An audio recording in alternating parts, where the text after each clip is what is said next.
बिस्मिल्लाहिर्रहमानिर्रहीम। अस्सलाम वालेकुम। इकबाल कहते हैं कि हमने इस्लाम का जो पैगाम था उसकी गहराई में जाने की कोशिश नहीं की, बल्कि हमने उसको सतही तौर पर समझने की कोशिश की है। मिसाल के तौर पर आपको अपने इर्द गिर्द ऐसी खवातीन मिलेंगी जो कह रही होंगी कि मैं सारी जिंदगी सब्र कीता है। अपने बच्चों को कह रही होंगी मैं सारी जिंदगी ਤੁਹਾਡੇ ਪਿਓ ਨਾਲ सब्र कीता है।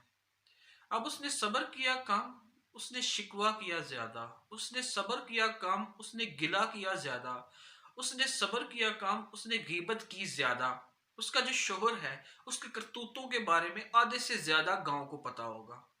तो अगर हम उसके सब्र को पॉइंट्स दें तो 100 में से 10 पॉइंट्स उसके सब्र के होंगे और 100 में से 90 पॉइंट उसकी गीबत के होंगे।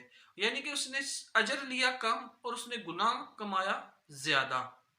तो हमने सब्र की डेफिनेशन को ही चेंज कर दिया है। जबकि अल्लाह ताला की जात कहती है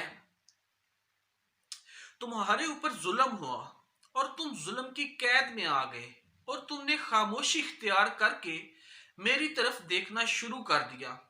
अल्लाह ताला की जात इस चीज को सब्र का नाम देती है। इसका नाम था सब्र। हमने बर्दाश्त की और वो बर्दाश्त सब्र नहीं होती। हमने गिला किया। जिस सब्र में गिला शामिल हो जाए वो सब्र सब्र नहीं रहता। अल्लाह की जात हमें कहती है इन्नल्लाह मअस साबिरीन, अल्लाह की जात सब्र करने वालों के साथ है। लेकिन सब्र क्या है?